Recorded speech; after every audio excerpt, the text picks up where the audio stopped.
So reading your essays, I feel like we've had some form of convergent evolution, probably for some for different reasons. It's been a journey from the beginning at random points in our intellectual interests, and then kind of going into the dissident right, especially our interest in unqualified reservations and Moldbug, and then also kind of slowly disengaging from the space. And you've mentioned this in a few of your essays, but I feel like you've gotten a picture of what the so-called rightoid mindset, the rightoid mind is, and maybe you could kind of speak a little bit about what was interesting to you in the space and what kind of made you fall out of love with it, and what you've learned about the rightoid mind. So I had a pretty conventional dissident right story of radicalization in that I started off as a libertarian and I was very into Rothbard and von Mises. And then subsequently from that, I got into Hopper and the idea that maybe democracy was bad. And then I got radicalized specifically on the issue of race. For me, it was the Trayvon Martin case. And I remember like reading Vida at the time. Vida's just been shut down. And then I got into, federal crime statistics, even though not American, but, they're the best crime statistics, and national IQ data and all that kind of stuff. And then subsequently, I guess the final stage of my radicalization was I got into Moldbug. I remember when I started reading Moldbug, I kind of dipped my toe a little here and there, but I really got into it. It was a night of Brexit. So we'd actually moved to Israel relatively shortly before Brexit. And as a right-wing British person or something, being in favor of leaving the EU had always been something that was kind of like assumed as part of my political identity. And at the time, I was very pro-Brexit. And when we went at that night after the polls had closed, most people thought Brexit was going to lose. And I remember that night staying up reading Moldbug like until like 3 or 4 in the morning. I even remember like what songs I was listening to at the time, and I could like feel myself radicalizing. And democracy is fake, and it doesn't work, and it's inherently leftist, and you can't win.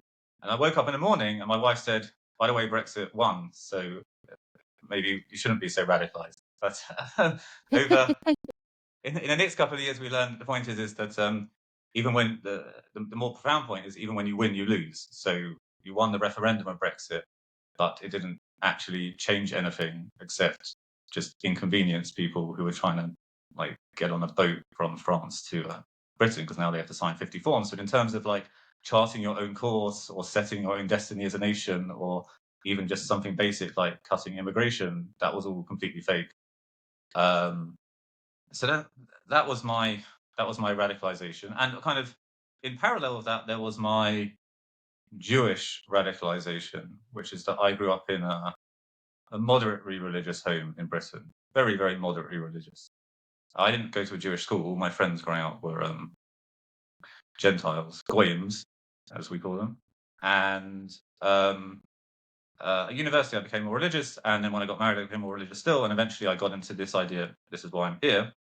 This idea of you have to move to Israel, and you have to set up a Torah state, a religious theocracy, and you have to fight the Arabs and build a temple, and all the bad radical stuff that people talk about Israel, which as a rule is not really true, but it was true about me and my buddies, and I tried to keep those things compatible. I was always like, I'm not stupid, so I was aware that there's an incompatibility between a Moldbugian analysis of politics and setting up a religious theocracy. That's like fairly self-evident.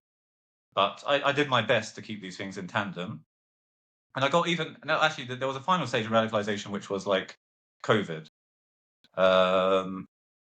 Just for the obvious reasons. But there was a kind of, it's when I lost faith in Curtis Yarvin. I wouldn't say I'd lost faith in Moldbug. Maybe we could talk about the distinction later, but I did lose faith in Curtis Yarvin because Curtis Yarvin very, very early on wrote he basically, Curtis Yarvin invented the idea of lockdown. Maybe it was China, maybe it was Curtis Yarvin, but in terms of the West, this is very clear that there was there were pandemic plans already in place for pandemics of this sort, and it's basically what Sweden did. And various, thought leaders created this idea, well, if China's having a lockdown, we can also have lockdowns. And the guy usually quoted is Thomas Pueyo, Pueyo, A who wrote marketing this guy. this viral article about lockdowns. But actually, 2 weeks before he wrote, Curtis Yarvin wrote, and I have this suspicion that actually Thomas Pueyo read Curtis Yarvin's articles, and actually Curtis Yarvin is personally to blame for everything that happened during. Anyway, the point of that is that it kind of, to a certain extent, it soured me on Curtis Yarvin as my guru, and I became untethered, and I became more open to a wider variety of rightoid ideas. So I sampled more widely. And yeah, I mean, looking back on it, I was pretty radicalized. I was like toying with the idea that viruses aren't really real. You may have heard of that one. There's a book called Virus Tangentially. Mania. Really? There's a book No, called no. Virus Mania. That was and yeah, various other ideas. And that all kind of lasted until, I don't know, about 2 years ago, when I began my process of de-radicalization. I guess now let's just tell you about the de-radicalization. So why did You I have to. de-radicalize? Okay, so actually the start of de-radicalization was on the Zionism issue, because I kind of simplified the story a bit. As in, I grew up with a kind of Zionist-y ethos, which was like, we support Israel, Israel is right, and the Palestinians, they're always attacking Israel for no reason, and so therefore we have to support Israel. But it was never like expected of me that I would move to Israel or anything like that. That wasn't like remotely part of the deal. And then as I became more religious over the course of my life, I went through a more elevated Zionist phase. And then I went through an anti-Zionist phase because I became ultra-Orthodox Haredi. And then from that, I went to a kind of even more elevated Zionist phase. And eventually, I came to the position, which is the position of the blog, literally the name of the blog, which is NonZionism. And the basic, I know from the inside all the arguments for Zionism, but I know from the inside all the arguments against Zionism from like an internal Jewish religious perspective. And I concluded I didn't find any of them I don't think any of them are very persuasive. I don't find the arguments that a Jew is obligated to establish the state of Israel persuasive. I also don't find persuasive the argument that he's kind of obligated to disestablish the state of Israel. And I did eventually come to what I think is a authentically Moldavian position, which is non-idealism, which is to say there are ideologies. You're never going to live in a world without ideology. You're never going to live in a world without a political formula, but you don't have to believe in them. And Zionism is the political formula of the state of Israel. And as political formulas go, I think you could do a lot worse. Maybe you could do a lot better, but that's kind of a hypothetical thing. But I just don't believe in it. So that kind of came about partly because of COVID, because Israel was one of the crazier countries with COVID. It locked down very fast, very, very hard, and they actually kind of got rid of COVID. I thought, wow, that's amazing. And then what I figured we were going to do was we're going to do some kind of the original Curtis Yarvin plan, which is a short, sharp lockdown, and then close the borders, and then like live a normal life, but with a closed border, which is kind of what New Zealand, sorry, nothing in common except the Z there. That's kind of what New Zealand did up until the vaccine. But actually what Israel did, they didn't do that at all. They kind of opened up the borders for reasons that didn't seem very clear to me. And they went through this oscillating process of like very, very hard lockdowns, but without any kind of real strategy to actually defeat the disease, which all just seemed very crazy. I mean, it seemed, and in fact, it is in retrospect, was just completely crazy and was just an awful just infringement on people's, liberties, but more importantly, just, your ability to kind of live your life and just be healthy and normal. And we had like a very aggressive masking policy. And we also had a very aggressive vaccination policy. Like, I don't want to, being anti-vax is not my thing, but I actually didn't take the vaccine and I was almost fired for it. Someone pulled a string and I wasn't, but I almost fired for it. And that kind of soured me very much on the Israeli state. And I can never really look at the Israeli state as this vehicle for redemption or whatever it's supposed to be in religious Zionist theory. And so I came to take an atheist view, if you will, of the Israeli state. And from there, it kind of, I guess, it percolated out into other aspects of my thinking, and I came to be able to see more objectively and more calmly about all sorts of ideologies, both from the left and the right.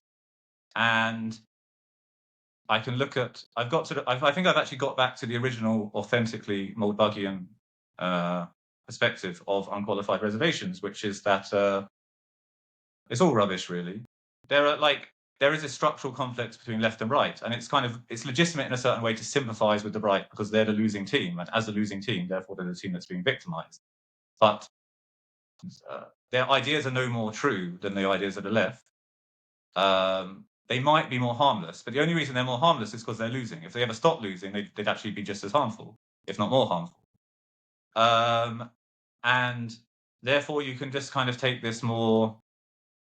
You can. The goal is, I think, the goal of authentic Moldbergian thought is to be able to look at current history, i.e., what's going on around you, like you look at past history, in the same sense that you can look at the War of the Roses and you can think, right, there's this battle between the House of Lancaster and the House of York, and there were various material interests involved, and there was this correlation to different classes in society, but you'd be an exceptionally odd and bizarre person if you thought the House of Lancaster, they have the right to rule England. The Yorkists are completely, it's just they're inauthentic. They have no right to rule England. Their ideology is wrong and bizarre, and God chose the House of Lancaster. That would be a very, very odd thing to think. And the goal is to try and get to that stage when you think about, what's going on around you today, that there are different factions and interest groups, and there's a political system, and it manifests itself in certain ways. And part of that is ideological conflict. And you can investigate these ideas to a certain extent, but actually kind of taking sides in this ideological conflict is inherently as crazy as taking sides in an ideological conflict from 700 years ago. And just as by nature, you're kind of neutral when you're studying, conflicts from 700 years ago, you should try and get to a position where you're neutral when studying conflicts today. That's my story of how I became not a normie, but a kind of aspiring normie. Yeah, and yes, I think that's the clear pill, which seems to be one of the lesser accepted and the less fun propositions that Curtis Yarvin has made. It also kind of echoes a little bit what Academic Agent also kind of realized in one of his later iterations of his work, is that essentially kind of the ideology typically is just kind of the clothing on a political formula, like you said. It's just the rationalization of power of the day, and but it really has a motor like never before nowadays, just because it involves, and through democracy, it involves people in such a visceral way, in the fact that a lot of other sources of meaning have fallen away, and you have this whole arena of politics as pageantry and as sport and as one of the main sources where people can suck some status out of their environment and become interesting. And especially, I think it's interesting for people who have the so-called high verbal IQ, as your people do. And it's an interesting place to spend your time, and to also mine a little bit of clout, a little bit of status, to put your ideas out there, to spar, which is, it's fun in some ways, but it's also, I don't know, I started feeling a little bit bad about it, because I realize in many ways I've been feeding this beast, and it's not necessarily a healthy one. Like, I remember this, Deep Left, he's been on my podcast before, and he had this formulation where, there's a majestic lion, and now there's 1,000 little hyenas gnawing at his ankles, and none of the hyenas have a complete formula. The lion is still the reigning formula. They're essentially just a nuisance, but because there's 1,000 of them and just one of him, it's just it might actually become a contested fight. So I did feel a little bit like the hyena in question, because in reality, I don't have anything to replace the reigning ideology, the current political formula. I don't have the capacity, the idea that just know that there is something wrong. Something is rotten in the state of Denmark, but except outside of that, it's all just very, I don't know, I'm shooting from the hip here, as is everyone. I mean, most people in this, I'm sure some people have very complete ideologies, 10-point plans of how the world should look, but most of the so-called new right it's just, to be honest, a status seeking for people who don't fit into the usual mold, like the people who actually don't make enough money or don't get enough status somewhere else, which some it is good for some and not so good for others. There's one of the things that people often say about Moldbug, and it's not a crazy thing to say, is that his diagnoses of the problem with modern society are convincing, but his solutions are completely ridiculous. Like all these cybernetic, you have your CEO with his cybernetic guns, and if he kind of starts going crazy and becomes a crazy dictator, the board of directors can just push a button and an ejector seat comes and then they pick a new CEO and whatever. These kind of technological solutions to abolish politics. And also the idea of patchwork of these mini kind of states run as corporate entities that are all competing for each other for money. And if you kind of take that view, there's a kind of depressing version of the Moldbug hypothesis, which is that really what we have now is the best we can do given the technological society that we live in. You could call that left Moldbugism if you want. Because it's definitely. Can you hear me, by the way? Good yes, question. I can. I'm just going to keep speaking. Mm-hmm. Please do. Fine. So left Moldbugism. So it's definitely part of Moldbugism. Is that the right-wing political activism through the democratic system is futile, and to the extent that it isn't futile, is often destructive. You can put it this way: the right can never actually win power. And it's probably on balance a good thing that the right can't win power. And we can look at we can look at a kind of an earlier example when democracy was less developed, less resilient, less robust, the democracies of the early 20th century, and we can see what it looks like when a right-wing movement actually manages to achieve power. And it starts off with Mussolini, and it seems to be going all right. And then, it's not going. It's going really bad, and there's a Holocaust. And in Romania, you have your Iron Guards, who are even more crazy than the Nazis. And it ended up in an extremely, extremely bad and crazy place. And in a sense, with the online right, you've kind of had the first time as tragedy, the second time as farce. We've seen the same thing. That the online right looked really interesting and intellectually curious and committed to truth and honesty, and then it just within 20 years it became this bizarre freak show, and like this grifter mess. And in as much as it had any influence at all, it's kind of taken it's created this Trumpian Republican Party, which is what Scott Greer calls the insane clown party, like the multiracial coalition of stupid people. So you have these rappers with tattoos over their face, and Hogan ripping off his clothes at the Republican National Convention. It's just really just bad, and you don't really want these people to have power, because even if they're on your side, you don't want to be ruled by dysfunctional, messed up people. Like the best case scenario is that they're just going to be clownish and incompetent, and the worst case scenario is they'll be Nazis.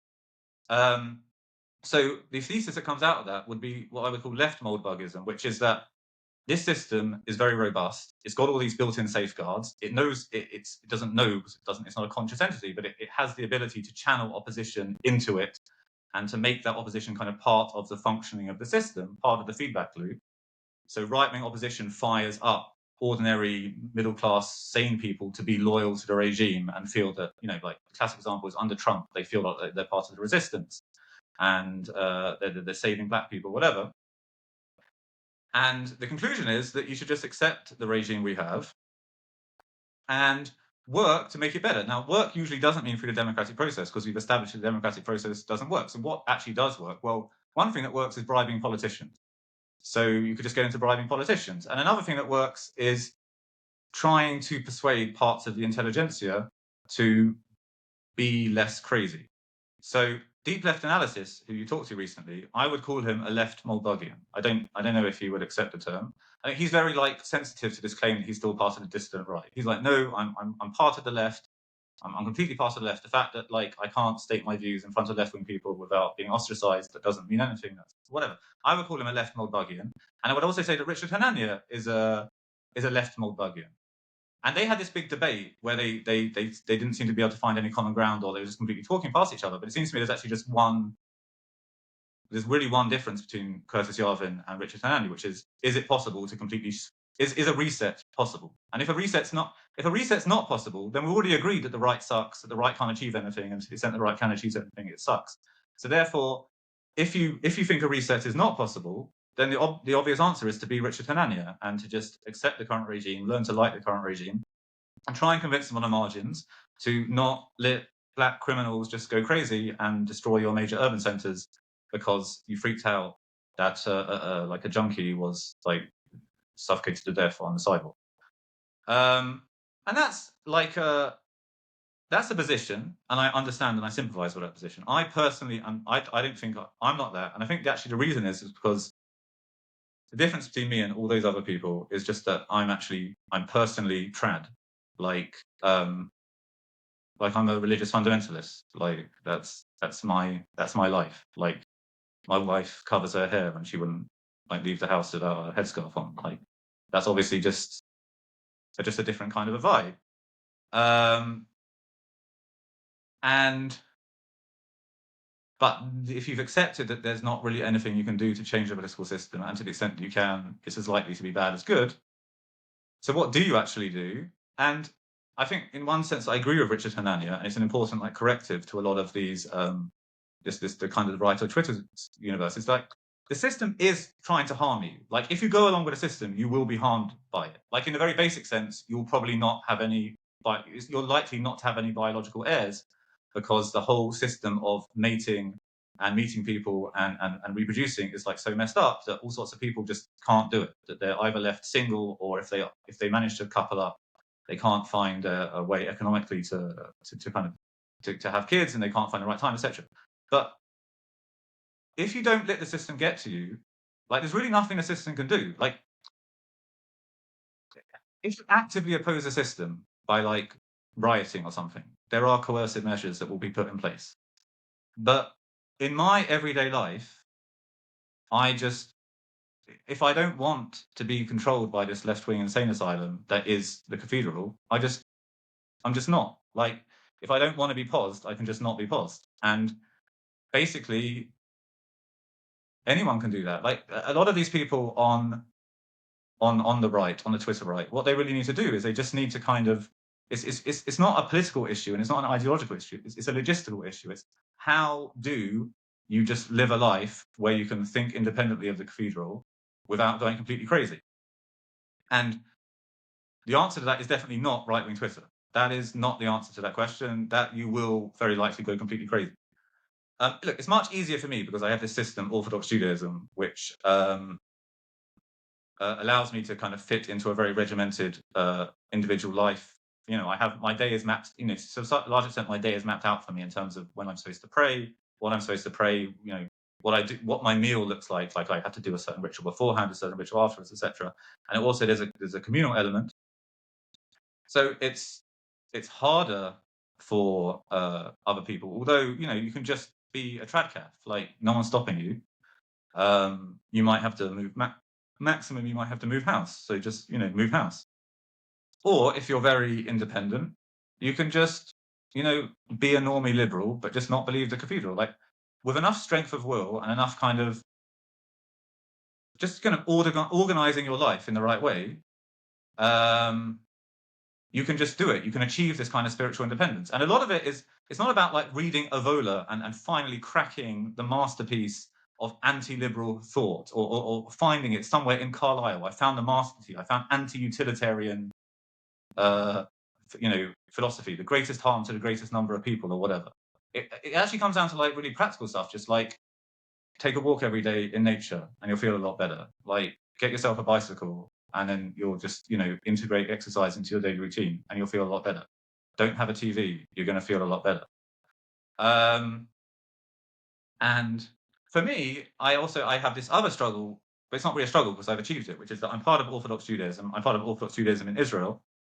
And there are two branches of Orthodox Judaism. There is Haredi ultra-Orthodox, the black hats, and there is what's called National Religious, which is, if you look at me physically and you look at my head covering, I appear to be a national religious Zionist. And religious Zionism commits you to an ideology, which is that we need to build as many houses as we can in the West Bank and preferably Gaza. And then they can be a bit opportunistic about it. They usually don't talk about like Lebanon, but now there's a Lebanon war. Like, oh, maybe we can also build some houses in Lebanon. That would be great as well.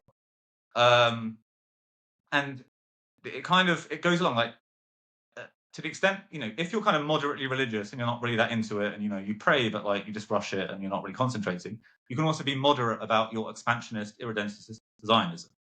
But the more like involved you are in your religion, it goes along, the more you have to be like, no, we really have to build a shack in this hilltop in the Shomron, even though we know provably it's going to like things are going to kick off with the Arabs there and there's going to be a whole riot and blah blah blah blah blah.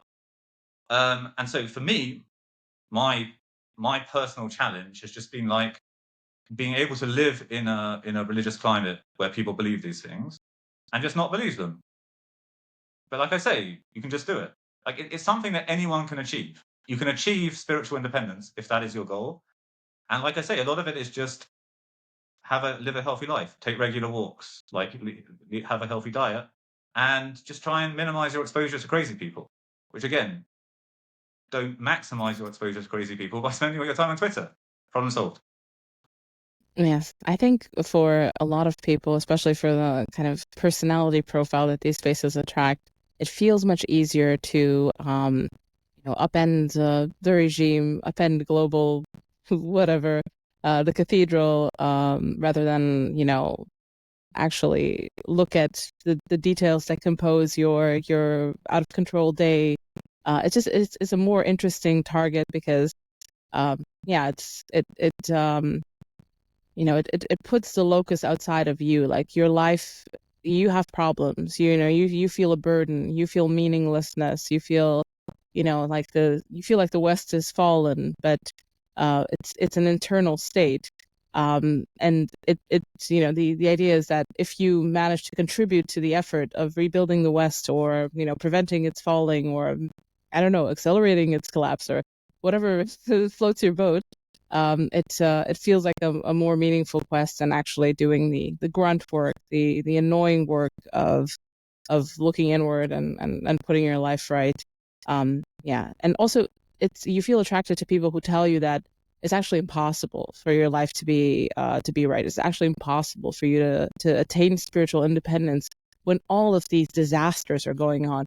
When libs of TikTok every day finds a new green-haired person that is doing some sort of abomination to their children, or whatever it is, the scandal of the day. It's I think it's, I don't know, it's I've contributed to it, I admit, but it really is a toxic sludge. And like you said, you can step away. You can step away from all of this. I mean, I guess we can. The charitable thing we can say is that you do kind of need that push to step away, and unless there's a bit of kind of negativity directed against the system, there's not going to be the motivation you have to take those steps. And it's I guess it's just a difficult balance to strike between being radicalized into actually understanding that, well, first of all, you're not out of history. You live in a regime. At the very minimum, you live in a regime just like everyone else lives in a regime. So look at any regime in history. Do you believe their ruling ideology is true? Like, do you believe the Sultan of the Ottoman Empire was chosen by God to impose Islam on the world? Well, obviously you don't. So, and then do that with any regime historically. So what are the odds that you live in the regime that is true? None. Zero. It just is. It's what do the rationalist talks say? Check your priors. Yes. Like it's not a reasonable thing to assume.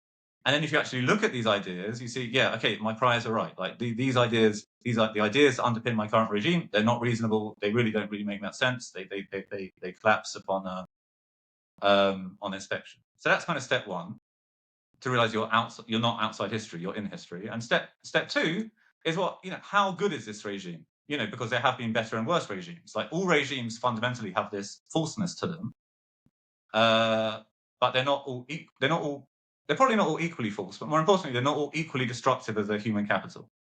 And I think there's all sorts of positive things you can say about liberal democracy, things that I wouldn't have been able to admit 4 years ago, but I think I can say now. But one of the things that's really definitely not good is at nurturing its human capital. It really is like a machine for taking people and messing them up. Like the sheer volume of people who are, living these like squalid lives on opiates or whatever, this is genuinely bad. And also the tranny stuff is also genuinely bad. And then also just kind of functional, normal, liberal people who are actually living functional lives but don't breed, that is also bad. And that, in a sense, that may even be the worst thing, because that's the most dysgenic part of the whole thing. So there's all these kind of ways that the regime is bad and it's destroying its human capital. And that's very legitimate. And you do need that pit. You do need that push to get yourself out of it. Now, I may be assuming something about you, but probably, like, had you not been radicalized, would you be a mother? Like, would you have children? I don't know. I would, Right, so I don't even the know. I fact you would don't give know it a is 50, significant, yeah, right? 50-50, yeah, for sure. Yeah, no, So that's there's a 50-50 chance that you owe the most important thing in your life to your radicalization through the dissident right. So that's something. That's something you can thank them for, right? yeah, yeah. Yeah, But it then wasn't the dissident right proper, but it definitely was right wing sources. I didn't know about the dissident right until just about before I was married, and I had already had plans for children. okay. But it was the wider, right wing reactionary sphere. Fine.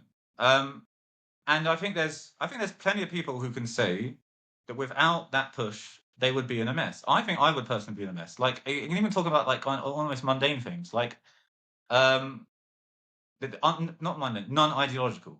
Like I used to be very unhealthy in a basic sense, in that I found 2 or 3 mornings a week I couldn't get out of bed. I had leaden paralysis, and I wouldn't get out of bed till 8, 9 o'clock. I did manage to hold down a job the entire time, but it was like really tough to do. And this was like, it influenced negatively my entire day in terms of I was like very cranky and angry. There is, to some extent, that's just my natural personality, but it was definitely much worse. And I fixed that to a large extent through the food philosophy of Ray Peat. You've heard of Ray Peat? Yes. Good. Teaching, so Ray Peat, yes. now, Ray Peat is not personally a right-wing radical exactly, but he kind of is. And in terms of, as an internet personality, he's dead now, but as a thing that exists on the internet, he is part of the online right. I think that's a reasonable thing to say. So I would for sure, it was really my wife who did, it kind of worked out nicely. I radicalized my wife, and my wife went, like, I always knew that, like, it's not a good thing. I'm not going to have a Twitter account. This is not good for me. I'm going to get into fights with people all day long, and like, it's just going to be terrible. But I'm okay with my wife. My wife is a naturally much more agreeable person. And through these kind of, through right-wing Twitter, she found out about Ray Peat. And through Ray Peat, she was like, Gabriel, like, I can, you've got all these health problems, and I really think you have the answer. And we changed my diet. We changed a lot of things about how my life works, and I started supplementing thyroid. And this definitely would not have happened through mainstream medicine. And I know because I went to a doctor and like, can you give me some thyroid? And they're like, no way. Why do you need thyroid? None of our tests say you need thyroid. And it's like literally in just a very kind of basic way transformed my life, and it's made me more vitalist. Like I'm not a bodybuilder, and I'm not going to become a bodybuilder, but I'm just a much healthier, happier person.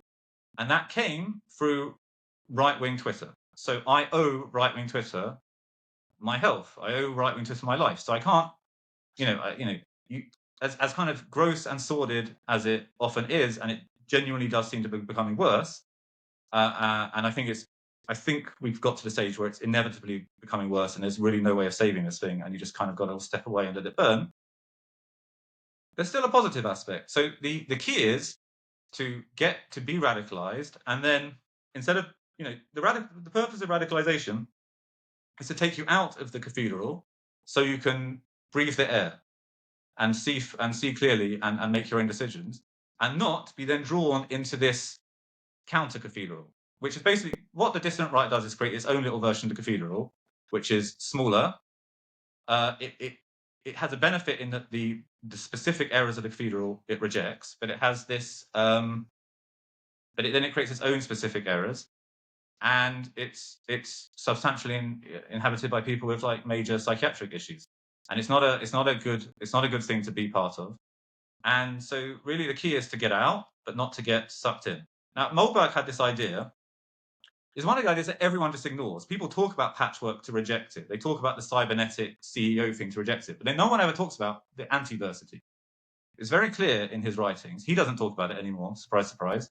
That it's very clear in Unqualified Reservations that the linchpin of his reset program is the anti-versity, which is a truth-producing system that has such a healthy epistemological kind of culture that it just becomes the most reliable machine for producing truth. So it's like Wikipedia, only 1,000 times better. And the linchpin of his reset is the anti-versity, becomes the accepted kind of truth producer that normal, healthy, educated people turn to. And through that, it becomes the engine of the new regime. And what the dissident right has in fact produced is not the anti-versity, it's the shit-versity. It's just a garbage producer. And it's really childish, because what it's really based upon is you have your red pill moment where you discover that actually race is real, okay, or actually gender is real, etc.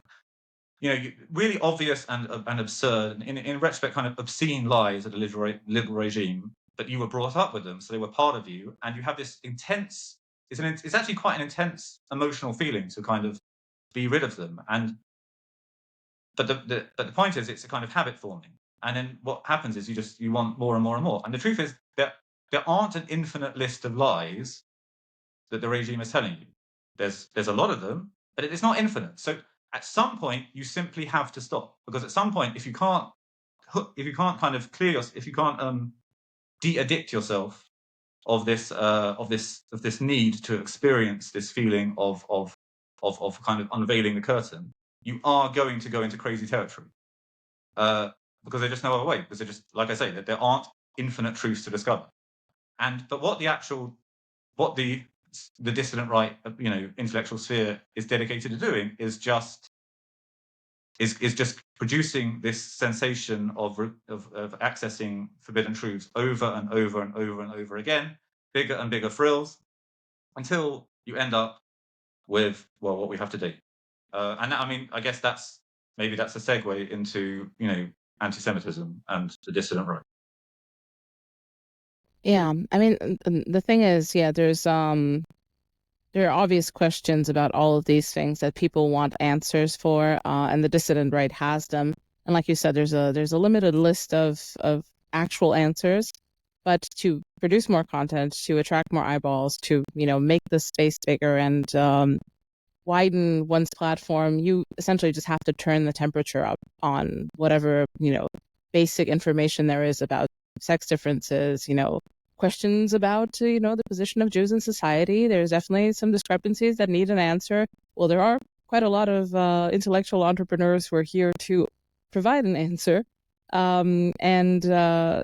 because, like you said, this is like kind of the titillation of it is what people are looking for. The answers are more and more outlandish. I mean, even just the concept behind my podcast at one point just becomes unsustainable. I really do feel like I kind of run out of legitimate red pills to give people maybe a year or two ago. And then slowly I realized I was having crankier and crankier people on, like not in the sense of they're grumpy, but they're essentially cranks. It's just, there's just, it is limited. It is limited what you legitimately can provide to people to illuminate them on whatever dark areas of things that they didn't know or that the regime was hiding from them, until you have to really mine the mountains of shit that encircle the city. So I think that's it. And I mean, you've written quite a lot on anti-Semitism. I mean, my perspective is obviously more informed by the fact that I'm a woman, another of the category that is not the core of the dissident right. So Maybe you can speak a little bit about anti-Semitism, because you have an interesting perspective on it. It's not the left-wing perspective on it, but how do you see the kind of the specter of anti-Semitism online? So, I wrote a kind of this three-part series, which Baruch Hashem did very well. And the first part was attacking, it's not even just the left wing, it's the mainstream, the liberal, the cathedral version of anti-Semitism, which is that we can look all across different, periods of history and places, and we can stretch this as far back as, Pharaoh and the Israelites if we want, where Israelites have been, Jews have been in scrapes, they've been persecuted, they've been attacked, they've been at war, whatever. And you say, kind of definitionally speaking, all of these things are examples of anti-Semitism, and therefore it becomes very hard to define what anti-Semitism is. So if you look at all these different incidences of Jews getting into scrapes, basically of being the victim of X, Y, and Z persecution, and you try and find a common thread, and you very quickly come across, well, there is no common thread. So in order to maintain this concept of anti-Semitism, you have to start conceptualizing it as well. The term that's very often used is a virus, and it mutates and it adapts itself to new situations. So whatever is the most hated thing, then Jews will kind of be associated with that thing. That's the kind of liberal concept of anti-Semitism, which it's certainly what basically I was brought up with. I wasn't abused with it. There are Jewish children who are it's genuinely bordering on psychological abuse. That wasn't my upbringing at all, thank God. But it was kind of in as much as anti-Semitism was discussed, that's what we thought about it as, this thing that just kind of can come and infect societies. And my riposte to this is very simple, which is that if you look at history is full of people fighting each other. And sometimes they're roughly equally matched, in which case they fight. And sometimes they're not equally matched, in which case the one on top oppresses the one on the bottom. And the interesting thing about Jews, what makes them different from other peoples, is that they've been in far more countries than any other people has, over a far longer period of time than other people have, in a position to be abused. What normally happens, if you have a people who are a minority and they're being oppressed, what they usually do is they just give up, and they either get killed or they assimilate. So, the example, you can use a million examples, but I use the example of the Albigensians in southern France in the Middle Ages. So they were certainly hated by the Catholic Church, because the Catholic Church launched a crusade to exterminate, and they did. But we don't talk about, Albigensian hate in the 16th century, in the 18th century, and in 20th century Japan and in South America, because they just ceased to exist. The reason why we talk about Jews having all these different things is because they've been in so many places over such a long period of time. And you could look at that on a theological perspective, and you can say, well, how can it be that Jews have persevered for so long? They must be the chosen people. Now, that would be my perspective, because I'm an Orthodox Jew. You could also look at it from a historical perspective and just say, well, what is it about the Jewish religion that gives it that kind of tenacity and ability to kind of feel and adapt to different circumstances? But whichever perspective you want to take, what produces this, unique diversity of oppressive situations is the unique diversity of situations that they've been in where they can be oppressed. And there's no need to find a common thread, because there is no common thread. Sometimes people hated Jews for this reason, and sometimes people hated Jews for this reason. And it's not because there's this anti-Semitism that mutates, kind of unifies them. It's just because they were different situations. That's on the one hand. And on the other hand, there is an ideology called anti-Semitism. Anti-Semitism basically starts in the mid-19th century in Germany. And it's one of a number of right-wing ideologies. So basically, Germany got humiliated in the Napoleonic Wars, and it had this kind of liberal constitution. The states of Germany had this liberal constitution imposed upon them, and there were people on the right, and in many ways I might sympathize with them, who sympathize with at least their basic desires to preserve traditional German society and traditional German hierarchy, whatever, against this hegemonic basically foreign imposed liberalism. And they experimented with a lot of different ideologies. And a lot of these different ideologies, in fact, basically all of them were nuts. Actually, you know, there's probably an interesting parallel to be made between the dissident right online today and 19th century German intellectual culture up until the Weimar Republic. Of these, now, people have like a go at me. They say, well, what about like at the very early of this period, we can find that it starts really more as a left-wing ideology, but in pre-Marxian, what's called pre-scientific socialism. There are certain currents within that are extremely like hostile to Jews. But that's actually not really such a, that doesn't kind of contradict what I'm saying at all, because most right-wing ideologies, at least a large portion of them, take elements from the left and repackage them for right-wing purposes. And that's what fascism is, right, basically. And that's what a lot of these ideas are. So its origin is a bit interesting, but basically by the mid 19th century, it's a right-wing ideology, and it posits two very simple things. Number one, most of the problems in the world are caused by Jews, and therefore you solve your problems by combating Jews. And throughout the later 19th century, there are people in Germany exposed, advocating this ideology, which they call anti-Semitism. It's not. I'm not calling them anti-Semites. They made the name. You know, they say we are anti-Semites, and this is how we're going to solve all of Germany's problems. And after various different twists and turns, eventually you finally get a government elected in 1933, kind of, with a formal program which is our ideology is anti-Semitism, and we're going to solve the world's problems by combating the Jewish problem. And they did, in their way. And the liberal concept of anti-Semitism is actually very simple. It takes this ideology and it just retrojects it on the whole of human history. And it says, okay, well, why are Jews having issues in 14th century Spain? Because of anti-Semitism. And actually, in a kind of basic sense, this is just nonsense. It's like looking at, you know, Renaissance Italian history and like saying, oh, what's the Socialist Party in Renaissance Italian in Renaissance Venice? It's just like there's like a sense in which doing that might be illuminating, but fundamentally it's like retarded.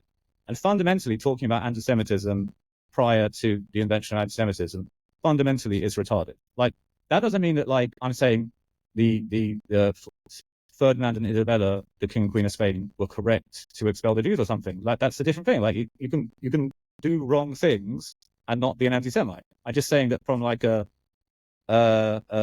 perspective of intellectual classification, like it doesn't make sense to talk about anti-Semitism before anti-Semitism. You can talk about just like any other ideology. It didn't appear out of like the clouds. It didn't fall from the sky. It drew upon Christian opposition to Judaism, which is a thing, and it drew upon this kind of hostility that had developed within the European population between Jews and everyone else because of Jews' roles in finance and tax farming and other kind of things. And it weaved that together to make this new ideology, which was sometimes was allied to Christianity, sometimes was not, but was fundamentally independent of Christianity, which is that, as I say, this is very simple. Most of the problems in the world come from Jews. Therefore, you solve the problems in the world by attacking Jews. So that's anti-Semitism. Anti-Semitism, like I say, it had a fair crack.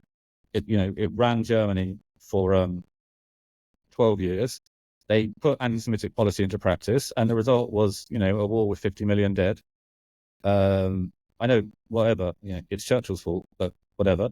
And the problem is they were opposed, systematically opposed. And then basically anti-Semitism became such an unpopular ideology that for 50 years, the vast majority of people who were labeled anti-Semite, it was as a term of abuse, i.e., whether legitimately or not, it was, you are a bad person because you're an anti-Semite. We know that anti-Semitism is a bad ideology because Nazis, and therefore you should be ostracized from polite society. Although the entire time, anti-Semitism didn't go away. But that doesn't mean it hovers in the air, or it's this virus that's like waiting to have a fur site added to it or something so it can cross species or whatever. It just means that like certain people preserve the flame of this ideology, just like any other ideology. Like Marxism used to be very popular. Now it's not very popular, but it hasn't disappeared. You can find Marxists. Like, you can Google them and you can talk to them and say, like, explain to me Marxism. I'll say, come to our meeting or read Marxist books and whatever. But it's a fringe ideology, and anti-Semitism also became a fringe ideology. But the way that anti-Semitism like hasn't just kind of completely kind of withered and died is that it occupies this. So this is the thesis of the second article. It occupies this important space on people who are become sufficiently right-wing to be disconnected from mainstream society, i.e. radicalized, to use a simple word. So that this has always existed. It's just the internet vastly increased the amount of people who are in that category because it increased exposure to information that radicalizes you, for better and for worse. And one of the things that's going on in this sphere of radicalized people on the right is they're always looking for bigger and bigger frills. They're looking for the next truth, the next truth, the next truth that's going to satisfy, will recreate the original thrill of the first truths they discovered, which usually were actually true. And second of all, it's not universal, but it is, I think, it's the typical extreme right-winger looks at social societies anthropomorphically. Now, maybe to some extent, all human beings do. But, well, first of all, some people don't really think about society at all, so therefore they don't really think about it. They don't think about it. If you don't think about it, you don't think about it anthropomorphically. That's most people. And then there are also people who, have been trained through learning economics and social science and whatever to have a kind of non-anthropomorphic version of society. What people within the rightoid sphere do is that they look at society as a kind of conscious agent. So, people will say stuff like, what will they try next? And then, the very assumption of that is that there is a they and they're going to try something. So are they going to legalize pedophilia? I mean, an interesting thing is, I've been on a dissident right long enough to know that, like, for every single year for the last 15 years, it's next year they're going to try and legalize pedophilia. Now, they never do try and legalize pedophilia. Actually, various fringe leftists did in the 70s and 80s, and in certain parts of Germany, they even managed to take over some care homes, and it was pretty disgusting and awful. But actually, the general trend, as more sober people point out, the general trend in liberal society is to actually ever more stigmatize age differentials in marriage. So, it used to be considered relatively normal for a 30-year-old to be going out with a 20-year-old, and now it's kind of considered to be, well, you're kind of like almost a pedophile if you do that. So the actual trend is the opposite direction. But then anyway, I'm getting sidelined. The point is that they think about society as a they. There's a conscious agent who's trying to pose you, who's trying to like undermine you, who's trying to make you intermarry, who's trying to make you an incel, whatever it is. And then obviously, if you have this anthropomorphic conception of society, you eventually do have to ask, well, who is doing? And the point is, it's not that the Jews are a good answer, because if you talk to anti-Semites even for a brief time, they really do say genuinely like very absurd things. Like, you raise like very, very obvious objections to what they're saying, and they'll just say nonsense in order to get around it. So it's not that the Jews is a good theory to explain who they are. It's just that it's as good as any other possible theory, because there's society, modern society is a very complex thing.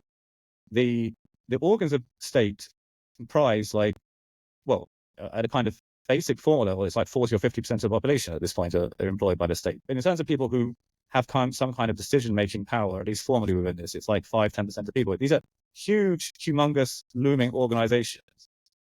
One thing that's clear, it's not the government that kind of can be the they, because we see how hard it is for people once they're in power to actually implement even very basic policies. So someone's got to be in power. And the Jews have two things going for them. Number one, they have anti-Semites going for them as a candidate, in that there's a certain body of anti-Semites who are, when you're getting radicalized, they're waiting at the bottom of the comment section saying, oh, did you notice that this person is a Jew? Did you notice that this person is a Jew? Did you notice this person is a Jew? So it's just, in a sense, there's a Ponzi scheme element to it. And there is no other group.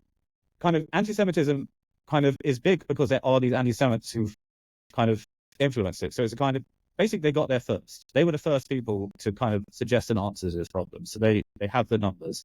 And second of all, Jews are a big deal. Relative to their proportion, Jews are an exceptionally big deal. There are there are a lot of Jews involved in whether you're looking for your answers in finance, or whether you're looking for your answers in academia, or whether you're looking for your answers in pharmaceuticals, any highly G-loaded occupation, which are the occupations that drive society, you're going to find a lot of Jews. And therefore, of all the options, if you need there to be a they, it's going to be the Jews. And the reason why, what really kind of made this click for me, is because I know Jewish rightoids, and they also need there to be a they. And they have the same kind of, fundamental psychological need to keep talking about what they are doing, what they are doing, what they are doing. And if you kind of raise objections, they have the same kind of like outraged tone and, oh, you're just naive and you can't escape the matrix, whatever. But their definitions of who they are, because they can't be Jews, because I'm a Jew and I know that the Jews aren't in charge, right? So their definition of who's in charge are less plausible than the Jews. So they'll, a very common one among people I know is they'll say the Rockefeller family. And it's just, well, like, I mean, do you even have to answer it in a certain sense, So if you're going to have to see someone, the Jews are the least ridiculous candidate. And in many ways, when anti-Semites who were looking for even bigger frills, like even anti-Semitism wasn't enough of a drug for them, they tend to move on to things that are even more just like completely just schizo, aliens, some of them are into aliens and stuff, like really just like loony stuff. So I think given the way that the rightoid information system works, and given the fact that anti-Semitism is there, and there's nothing you can do to, short of physically exterminating them, there's nothing you can do to take anti-Semites off the internet and out of the kind of right-wing information sphere. There's nothing you can really do to stop this general trend of people they get radicalized, and eventually they're going to become anti-Semites. As a rule, the people who get into it are not the more thoughtful, they're not the more sane, they're not the more compassionate people. So that's a white pill. But it's not only thoughtful, compassionate, intelligent people who get radicalized. Lots of people who get radicalized are lacking in one of those qualities. And so you just have to, obviously, as a Jew, it's upsetting that people think you're responsible for all the world's problems and maybe want to kill you. And it's more upsetting when these people are very prominent within an intellectual space that, you kind of are part of and you've been consuming information from. But you just have to get over it because there's nothing you can do about it. And like with everything else, try and just take the good and then get out of it. Like I have learned things from anti-Semites that have improved my knowledge of Jewish history, of world history, that I've been able to fit into my view of how the 20th century went, how the 19th century went. And there's probably been times, in the past where when I've been a bit more down in the dumps, I'm thinking, maybe anti-Semitism, maybe it is true, even though I haven't personally experienced it, but, I'm just a foot soldier, so I don't really understand that I'm part of this Jew army, destroying the world. But, I got over it. And like with all other parts of Dissident right, I think I've managed to get to a point where I've already learned everything true they have to say. It's been a long time since an anti-Semite has hit me with some new piece of information I never thought of before. And yeah, that's it really. It's just anti-Semitism is just it's the ideal type of rightoid idiocy. It's not unique. It's not special. It's just it's the archetype. The archetype of rightoid idiocy is anti-Semitism. And as long as there are rightoids, they will be the center of that movement will be anti-Semitism. And that's just how it is. Yeah. One observation that I think Molbug makes as well, and I think is interesting, and it is, I think, one of the reasons why people do focus in on anti-Semitism in these spheres is that there is kind of a metaphysical quality to the Holocaust, to anti-Semitism, to kind of, this is one of the major taboos. It really is a very kind of a sacred space for reasons justifiable, and some that are hard to fathom for a lot of people. Like, why exactly is this, one of the, the holiest of holy of the current civic religion? This is the area that we don't touch. I mean, this is at the moment, especially given all the, the discussions around Israel and how the left also views Israel. it's not as untouchable as it used to be, but for a long time, it did feel like there's, this radioactive quality about this information. I think a lot of people were radicalized just by the simple fact that, okay, this is kind of the cornerstone of the cathedral. I think that's fair, because I think this is a more Buggian view I have. I think if you had to sum up the 20th century in a couple of sentences, the 20th century is that American progressives took over America, and then they teamed up with the Soviet Union to take over the world. And from a kind of operational perspective, you can look at it and say, wow, amazing job. Like, that was great. But, actually taking over the world in conjunction with the Soviet Union is not a great thing, because the Soviet Union was really evil and Stalin was a total psychopath. And also their goal in doing this, even minus that, of creating this kind of progressive world order, also leaves a lot to be desired. What kind of gives that kind of thing a very obvious legitimacy is the Holocaust. So if you plug in a Holocaust to that story, the whole story changes, which is, fascism emerged for no reason at all, whatever, and they started trying to kill the Jews, and then America teamed up with the Soviet Union to save the Jews, something like that. Now, no historian will actually tell you that that's what happened in World War II, but like the great way that propaganda of the democratic system is, the thing that makes it superior to any other system is that it projects messages throughout society without formal representatives of society ever actually saying those messages. And it's actually a very simple trick. I mean, it's not a trick it's a trick that the system does through its function. It's not a trick that you could actually consciously put off, but that's what the system does. And it's very, very powerful in a very basic sense, because it means that there's no failure point in the propaganda. Because if I come along and say it's just complete crap that America teamed up with the Soviet Union to save the Jews from Hitler, they say, well, of course it's crap. No one ever said that. Naming a historian that ever said that such a thing. Nevertheless, that is what most people basically at a kind of root level believe. And so the Holocaust, in that sense, has a fundamental role to play in the legitimacy of the current world order. Now, the fact is the Holocaust happened, and the Holocaust is really bad. So if you oppose the world order, you have a bit of a dilemma, but it's not really that much of a dilemma, because just get over it. Like, what did you think? Just in the same sense that it'd be ridiculous to imagine that everything that you live in the one order of human history in which the official public truth corresponds to like the actual truth. It's also ridiculous to believe that you live in the one order in human history where the official truth doesn't correspond in any way to the actual truth. Like, all political formulas throughout history have been a mixture of truth and lies. So also your current political formula is also a mixture of truth and lies. And the fact that it's very central to the regime's official ideology doesn't mean it's less true. Your starting assumption would just be how true or something is completely independent of its role within the political formula. That's a good working model. Probably it's the case that the closest, as a rule, the closer something is to the center, probably the more true it is, because there's a kind of competitive process whereby things that are completely false and like easy to debunk are not going to be. But there are exceptions to that rule. Obviously, race being like racial equality being the most obvious one. But a safe assumption is there are two separate questions. There is, what is the role of these claims about reality within the official ideology, and what is the relationship between these claims and what actually happened historically?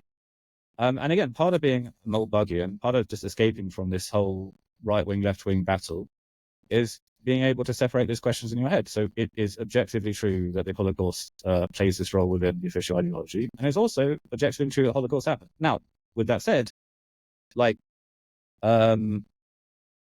I think there is a legitimate range of opinion on how many Jews died in the Holocaust, and I think that legitimate range is from 3.5 to 6. Just as there's a legitimate range of how many people died in Mao's big famines, from something like 30 million to something like 70 million. There is also a legitimate range with the Holocaust. I'm not going to say what my personal opinions on that. Those are, I think, the ranges for which anyone who says something outside those ranges is stupid or ignorant or a liar. But within that range, reasonable people with the evidence at their hand can disagree. And obviously, in a sense, there is this kind of, in that sense, there is an unfairness in that I can stand up in a university and say, in my opinion, 30 million people died in Mao's Great Leap Forward, not 70 million, and this therefore you're exaggerating. Whereas I can't say, I think 3.5 million Jews died in the Holocaust, not 6 million, so therefore you're exaggerating. But I mean, from the perspective of like morally evaluating the Holocaust, like, so what? Like, is there someone who thinks, well, 6 million, that was really too far, but 3.5, okay, whatever, big deal. Like, what? So what? Like, the range of legitimate Holocaust revisionism is not enough to justify you making it a big plank of your opposition to the global world order. It just isn't. Which is why people who do try to make it a plank of their resistance to the legitimate global order can't stop lying all the time. What do you think about the promotion and propagation of information about biological differences between ethnic groups and so-called human biodiversity? Do you think it's wise? I mean, I've had deep left analysis on here, and his argument is that it's probably not the smartest thing to do. And I know Richard Hanania thinks the same thing. I mean, what's your position on this? Okay, so Richard Hanania and deep left analysis, for different reasons, are interested in changing elite opinion, or not changing elite opinion, in a way that I'm not. Richard Hanania, because he's an important big shot, and he actually talks to important people, and I don't. And deep left analysis, because it's more within his range of like interests, and it's not. I like, for me, it's, again, my thing is just carving out a space of sanity for yourself. So I think that it depends to a certain extent where you live.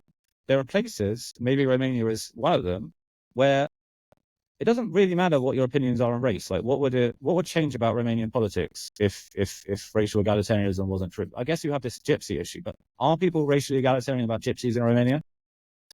The European Union has imposed some more strict standards of egalitarianism that we didn't used to have. Yeah. But ordinary Romanians don't like have a fainting, they don't have to retire to the couch if you say like, gypsies are less intelligent than normal Romanians, right? No. Right. So in Romania, I don't think it's so important. I think if you're living in America and you are living particularly within a liberal urban environment, I think you can't really achieve sanity without being aware of racial differences, because otherwise you are going to be sucked up into these frequent spirals of lunacy that happen at the minimum happen every 10 years. Okay. I don't think, as crazy as the dissident right is, I don't think we should forget just how crazy the whole George Floyd thing was. It was orgy of about a problem that literally doesn't exist. Like the problem of innocent black people being killed by American cops is literally not a problem. It's not that it's an exaggerated problem. It's not a thing. It doesn't exist. It's nothing. You could say there is a problem with like too many people in general being shot compared to other advanced countries, and that's really just a function of more criminals having guns, and that's probably an unsolvable problem, whatever. But the problem of black people being targeted by police literally doesn't exist. And an entire country went completely insane, and there were massive riots and demonstrations and statues, whatever. I don't have to go through the thing. We all know about this, right? So I think that you can't live in urban American society and achieve any kind of level of enlightenment without being aware of racial differences. So in as much as you want to help other people achieve enlightenment, now maybe you don't. Like, one question is, so what? What do I care if people are enlightened or not enlightened, or if they're brain controlled? Why should I care? But let's say you do care. And I think that you have to expose them to this kind of knowledge. And I think that I think Nathan Koffness is right in not necessarily in terms of the wider social effects, but he is right on an individual level that this is the switch that flicks in your head. Once you understand this stuff, you can't take mainstream American liberalism seriously ever again, which is tremendously liberating, because it means you can now look at it historically, look at it dispassionately, look at it objectively. So I think that in as much as, like I say, I don't know, maybe we shouldn't be doing anything. Maybe we should just farm and look after our kids and stop talking about politics whatsoever. But in as much as we're going to talk about politics, I think probably within the American context, at least, the most important thing to talk about is the very extraordinarily well-established fact at this point of unchangeable cognitive differences between the racial groups that are almost certainly substantially genetic in origin. Yeah, so that's my view. In terms of changing society, well, again, I don't think that you can meaningfully change society minus a reset. So would liberal society look much better if it incorporated race realism? No, I don't think so. And I think we have a kind of dummy run of this, which is the COVID, the whole COVID thing. Now, we had like a year and a half where the concept of we have to suppress a virus so that like very old people don't die became the dominant ideology of the whole kind of government apparatus. And for a certain period, race was like pushed out of there. In that, if you said to someone, it's racist to stop people crossing borders, they just say, well, whatever. I got the new upgrade in my programming, and it says that it's not a problem because of COVID, right? And you could do all sorts of crazy things. Like, you know, in American law, it's very, very clear precedent. It's illegal to impose regulations if they have disproportionate racial impact. But you can still impose vaccine mandates in a city, knowing that this will affect like 20% of whites and 70% of blacks, because vaccination rates are much lower in the black community. So we kind of saw what it might look like for a different ideology to replace egalitarian liberalism as the kind of operating system of the regime. And I don't think it wasn't a happy beast testing. Like, you know, the whole COVID thing, it wasn't really sustainable. It was so crazy that I don't think it could really replace it. But the point I'm making is that absent a genuinely Mulbuggian change to the whole way society is organized, which means at the basic level, how the property system is structured, how the information system is structured, you know, where people learn, a complete reset of society, I don't think any real changes to ideology are going to make things that much better. So I think if you could, by Herculean effort, plug in race realism to the current system, it would probably, you know, it would probably suck about as much as the current system sucks. It would just suck in different ways. That's roughly what I think. Yeah, I think one thing that people need to consider whenever they, establish theories like this at a high level and, you know, in dark intellectual corners, is that there is kind of a stratification of how people interpret these truths at, you know, 140 IQ, 110, 100, you know, by the time it reaches 85 IQ, there's an impossibility of a nuanced view on race realism. Like, essentially what 85 IQ person understands is that, you know, bell curves are incomprehensible. And it's just that, you know, there is a hierarchy of races. This is good, this is bad. And then that trickles into how they understand politics. And I could see how that could be quite destabilizing for a lot of things that are now maybe not perfect equilibria, but equilibria nonetheless. So that is a little bit of a worry, and I understand why maybe in a Straussian way, maybe the more kind of enlightened centrist type writers think about this in this way rather than just reject the idea of they just don't talk about it to not propagate it and to maybe try to not make it reach the lower echelons. Yeah, so kind of on the one hand, there's the possibility that it won't really change anything. It will just be basically the same system, but with different wrong beliefs. And then there is the kind of the tail risk that things might really go out of control and, like, you know, some sort of racist murder system. So, you know, not much expected reward and a lot of risks. Now, the counter argument, I think, basically is that if, and there is a good reason to believe so, current demographic patterns are dysgenic, it's not strictly speaking a racial issue, but you can't really discuss it without discussing the racial issue. If dysgenic breeding is going on and people are becoming dumber, that does genuinely threaten to, like, make the world a significantly worse place. Now, I live in a region where the average IQ is 85, not in my country, but in the surrounding countries. And in a very, very basic sense, that makes it really hard to, like, function. Like, I was reading an article in The Guardian today about the pager attacks and the walkie-talkie attacks and this airstrike they did in Lebanon, right? And it was interviewing ordinary Lebanese. And now, it's The Guardian, so they got an angle, and there might be fiddling to details, but I think basically they were representing Lebanese public opinion, at least in the area they were doing. What the Lebanese were saying was, up until now, I was unsure whether to support Hezbollah in their kind of thing against Israel, because they didn't want to draw our country into war. We can't really afford it, and I want to support the Palestinians, but it's not really our fight, blah, blah, blah. But now I see that Israel is attacking us. Now I'm 100% behind Hezbollah. I just wanted to beat out my head with a club. It's like, no, literally the opposite inference. The correct inference is this is what's happening by Hezbollah drawing you into a war. And this is the reason why you don't want to support Hezbollah, because your country is going to get wrecked. Your country is going to look like Germany looked in 1945 if you don't find some way to pull these people back. And that is really what genuinely might happen. But they can't understand that because they have an IQ of 85. And it's just not good to have a low IQ society. It's high crime. No, it's dysfunctional. And if we can't stop dysgenic breeding patterns throughout the West without talking about race realism, then we just got to do it. We just got to throw the kicks and sinks at the problem because you can't have 85 IQ societies. They're awful and they do completely stupid things and they destroy themselves.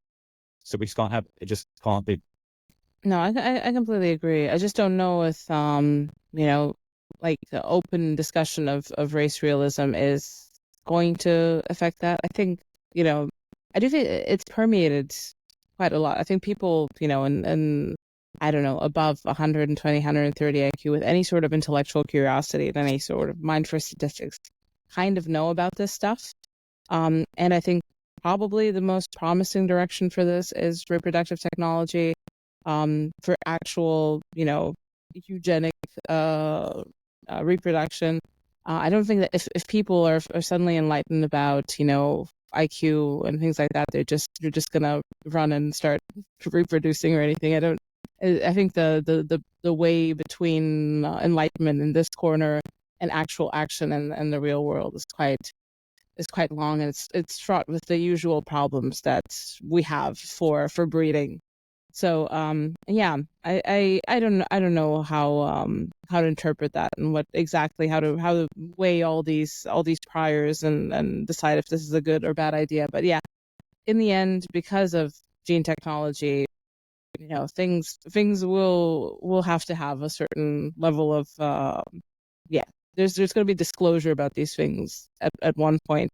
And maybe the disclosure will just be that, okay, there are problems, but we're at the point where we can actually fix them instead of, I don't know, hounding people about the IQ of their children and things like that. So, yeah, So here's my objection to that. My objection to that is simply that I'm a Luddite.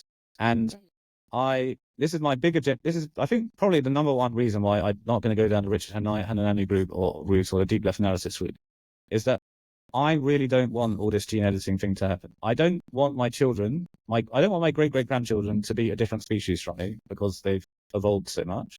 And I also don't want them to be subject to a different species who kind of look at them as I look at a chimpanzee. So honestly, I really, really hope it's just not possible. I hope that at some point, they just, gene editing hits some kind of massive point of diminishing returns that you can't do anything. They just start coming out with crazy cancers and stuff. But I want my children to be human beings. I want my great-grandchildren to be human beings. I just want to be part of this human being chain. And I want a bit of eugenics, like the kind of eugenics that produce Ashkenazi Jews, a bit more, but not so much more. And even though in deep left analysis is coercive eugenics is bad, but this kind of free market eugenics, that's good. I would prefer to do the coercive eugenics. I would just prefer to tell everyone with an IQ less than 90, it's one and done for you guys, and here's a condom, and you can finish. Yeah. And I'd be perfectly happy with 120 IQ society, drawing a line under it, and we're finished.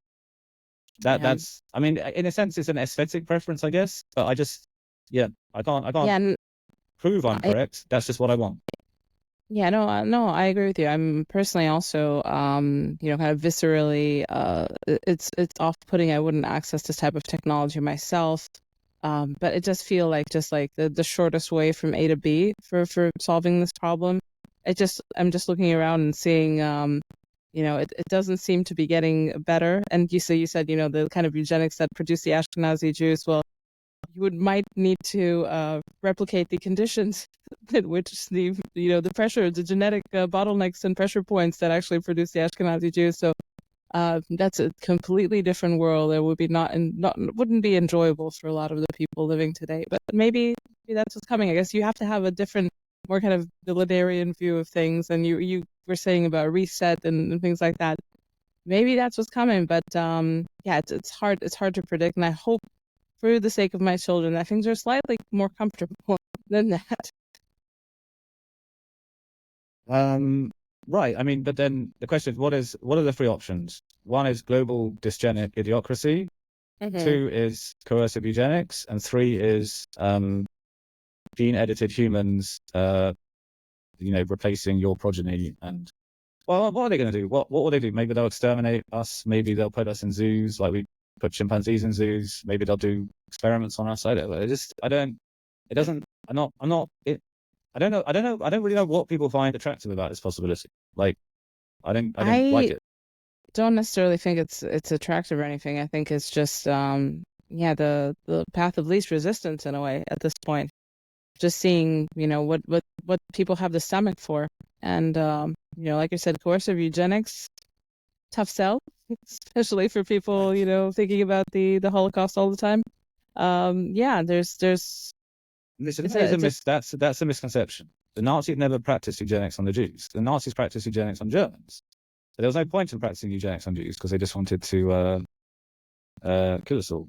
So you can separate out these things. I obviously admit that they weren't all historically separated out as much as one might wish, but you can separate them. For me, of the options, that's the least bad option. I obviously accept that there are all sorts of probably impenetrable barriers to implementing that, and it's very likely to go very wrong. And this kind of free market billionaires gene editing their children is more likely. I mean, the rational thing to do, if you think this way, is to make a lot of money and gene edit your children. It's basically too late for me. Like, I'm 37. I plan on having maybe 1 or 2 more children, but I'm not going to be a billionaire by that point. So no gene editing for me. But whatever. I mean, the world doesn't revolve around me. But for young up and coming people who are interested in ideas, I guess the smart thing to do is make as much money as possible and gene edit your children. But look, I just reiterate what I said, which is I'm hoping against hope that it just turns out to be impossible, and it will just be coercive eugenics. It is too bad.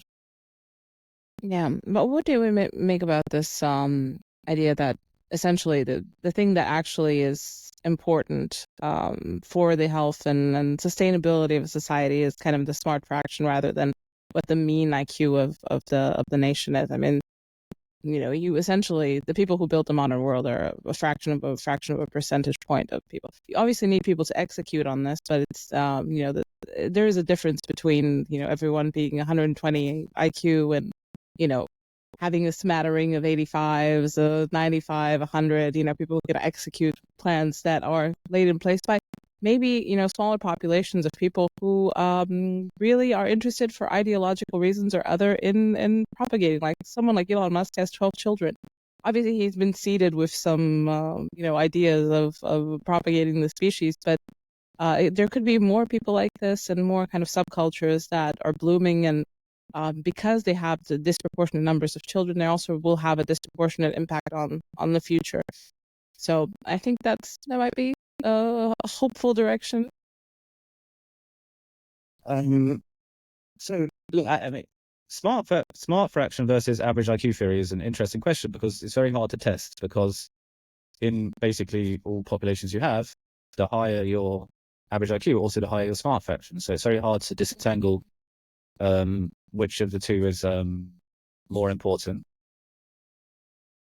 But we actually have an interesting, maybe this is why divine providence created Israel. We have an interesting test here because Israel is a mix of 3 populations, basically. Ashkenazi Jews, what are called Sephardi or Mizrahi Jews, Jews from the Middle East and North Africa, and Arabs. And then there's also various kind of Russian, Ukrainian, non-Jewish immigrants who turned up for the Soviet Union. So Israel's average IQ is not particularly high. It's probably 96, it might be 95. Estimates go as low as 92, but it's not particularly high. On the other hand, Israel has obviously has this very large smart fraction of Ashkenazi Jews. And Israel exhibits some of the characteristics of a high IQ country. So it has a very booming tech sector. It has high GDP per capita. It has the ability to blow up every Hezbollah high-level operatives Asia in its pocket and all this kind of crazy stuff that no other country can pull off. On the other hand, Israel has a lot of dysfunction like that you would expect in Bulgaria. The post office just doesn't work at a basic level. Like, you can't expect parcels to arrive in 3 or 4 weeks. They don't notify you. Just like, the etiquette on the roads is just appalling. Just a general kind of Thank you for pressures saying and stresses Bulgaria. of living in a low IQ country. Yes. Sorry. See, am I correct? You're of German extraction, correct? Yes, I'm German Is that right? and partly Polish. Yes, German and Polish, my family. So you're kind of the Ashkenazi Jew of Romania. I mean, Romania used to have Ashkenazi Jews, right? But now they've all gone. Yes. You're the Ashkenazi Jews of Romania. So you kind of know what it's like to be this kind of somewhat ethnically distinct smart fraction. So on the one hand, probably the main thing that determines the success of a country in international competition, I think the Israel case clinches it, it's smart fraction. But I think average IQ is much more important to just everyday quality of life, which in many ways in Israel is quite poor, because you spend a lot of time dealing with people who don't understand basic stuff. Like, they don't understand why certain things have to be put in the fridge quickly, otherwise they will go moldy. And so therefore you keep buying stuff from the supermarket and you come home and it's moldy. Like, really basic stuff that just kind of just makes life very stressful. Stuff like, I know that you think that if you jump the queue, it's going to be much easier, but if everyone jumps the queue, then actually it's just really stressful and no one gets any quicker. It's just a much more stressful and unpleasant experience. These kind of like basic things that, like, in relatively high IQ places, you just don't have to put up with. You just have to put up with them in Israel all the time, unless you make enough money to live in like a Ashkenazi income. So on the one hand, smart fraction is the main thing from an international competition perspective. On the other hand, I think Israel makes a good case that coercive eugenics is good for kind of just like general well-being and having a nice place to live. And we look there. It's actually an interesting question. If you take out ultra-Orthodox Jews, there's no doubt that Israel's demographics is extremely disparate. If you include ultra-Orthodox Jews, most of whom are Ashkenazi, at the genetic level, actually our birth rate might be eugenic. It's just that it's hard to put that into practice because these people, they don't have any like secular education, so they can't contribute to science or anything except Talmudic education. But if you kind of take away their freedom, and for a lot of purposes you can, because they live a segregated existence, in society, there's no doubt that Israel is becoming dumber, and there's no doubt that Israel's the timbre of life is impacted by it becoming dumber.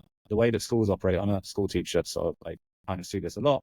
The way that schools function is really just undermined by this. And also, to a certain extent, it has this impact on politics. Like, one thing that people, I think, maybe don't understand when they're trying to figure out why does Israel do this instead of this, is because a lot of people in Israel, their understanding of geopolitics is the same as Lebanese people's understanding of geopolitics. And it basically comes down to, he hit me, I have to hit him back harder, I have to show him strength. And if it makes me feel good, it must also be the right geopolitical policy. And to some extent, I think Bibi Netanyahu has been some extent successful about channeling that into support of him, and then in practice ignoring that. But we might actually be hitting a point of no return where our government can't do intelligent things because the only government that can actually win an election is government that appeals to stupid people. And our situation in the Middle East is very precarious because of the decision to create a state surrounded by hundreds of million people who hate you and think you have no place there. So it requires very smart, canny, and adept leadership to just make sure things don't completely fall apart. And I think there is a non-zero chance that 10, 15 years from now, this country just becomes completely non-viable because leaders of this country, either because they want to or more because they just feel that they can't do anything else, just keep picking stupid fights over stupid things with other, basically stupid brown people in our country insist on having fights with stupid brown people in the neighboring countries. And as a result, they can kind of absorb it because there's hundreds of millions of them, but we're a tiny little patch of 7. We can't afford to be dumb in this way. And it may just be the case that we got our smart fraction, but they're not enough to kind of to keep this thing viable. And also they might just leave. So like I say, smart fraction is important, but average IQ is also important. And I'm dubious how much the smart fraction will, and if you have the smart fraction that evolves from kind of gene editing, at the same time as the general population becoming dumber, I think they might just decide. I think there's a non-zero chance they'll just subscribe to just exterminate humanity, because why should they? They'll just look at humanity and think you suck, and or at best keep us in a zoo. And I just have this objection to my great grandchildren being kept in zoos by equal. I don't know. It's a nightmare of mine. So I'm not so sanguine about this divergence between. Wait, there's a famous sci-fi book about this, right? By H.G. Wells, about the Eloi who live overground and the Morlocks who live underground. Yeah, I looked at that more as a dystopia than a utopian piece of fiction. So I'm not so sanguine. No, I completely share your instincts. I'm just thinking about what I see as potentially more likely, and like I said, the path of least resistance. But I know we're way over time here. I don't want to keep you longer, and I would love to have you back on because this has been very interesting. I want to ask you the last question. The question of the show: do you have a recommended subversive thinker that you'd like to share with you? Does it have to be subversive? That's the question. No, it doesn't have to be subversive. Very good. We got to the point. That is the. Okay, so I'd like to. Okay, I've got an idea. 2 ideas. The first one sums up, I think, a lot of what I've been saying. It's a YouTube channel called Not Just Bikes, and it's a guy who lived in America and he moved to Holland, and he experienced, he from cities where it's impossible to not have a car to cities where you can live without a car except for road trips on a day-to-day basis, and how much it makes your just everyday life more pleasant and fun, and it decreases pollution, it decreases car accidents. It just has all of these pro-eusocial effects that dissident right-wingers are supposed to believe in. But in fact, dissident right-wingers hate people who ride bikes, most of them because it's gay and you're trans or whatever. Now, the reason I specifically choose Not Just Bikes is because he is actually a massive lefty. And for a long time, I couldn't watch him because he sticks in these like stupid lefty things when he's talking just irrelevant stuff like racial liberalism, blah. And I would just have to no, I'm going to change the channel. I need to listen to some rightoid rage click, whatever. And eventually I got over it and I realized, no, like in the same way you can look at rightoidism and take the good and leave the bad, you can also look at leftoidism and take the good and take the bad. So I recommend as a kind of a self-improvement exercise, everyone should go onto the Not Just Bikes YouTube channel and try a practical example of leaving the bad and just taking the good. Bicycles are one of my big things. Like since I never actually learned to ride a bike as a kid. I was very deprived. And my wife got me into bicycling. And it really changed my life. It was one of the things that just made just everyday living just so much nicer. And I'm very pro bikes and modifying cities to be more bike friendly. So that's number one. Number two, it also comes out with what we're saying is unqualified reservations. And I say that specifically, I didn't say Nordberg, I didn't say Curtis Yarvin, I said unqualified reservations. I genuinely think that if you can just, it's all on the line and it's in order by date. You don't have to start Mamash at the beginning, because at the beginning he was kind of working stuff out. Start maybe a quarter of the way through and just work your way through. And you genuinely see someone who achieved extremely profound insights into the way the world works, and history, and how you as a human being relate to the world. And everything in the dissident right since then, including Curtis Yarvin's own writings, has not been building on that, has been taking steps backwards from you've taking that kind of achievement, that intellectual achievement, and at best kind of veering sideways and usually just falling down the side into the dump heap. So I would recommend the second thing is everyone should read Unqualified Reservations. Start near the beginning, but not at the beginning. Just work your way through. And if someone tells you, "Oh, it's too long," then that person is probably an idiot, and you should ignore it. Now, this is absolutely perfect recommendations. I don't think I've ever mentioned this on this podcast. We've been doing this for years, but we also are big fans of biking here. We bike every day. We've got child seats, mountain bikes, road bikes, everything. The garage is just bikes and bike equipment. So definitely recommend it. Also, yes, if there's one thing I will keep with me always from my journey through the underground of the dissident right is Moldbug, is Unqualified Reservations. That really is a unique, and it's just a startling piece of content. It's a really good thing to read. So thank you so much. I will put NonZionism, the Substack, in the show notes. Is there anything else that you'd like people to look at, to read, to investigate?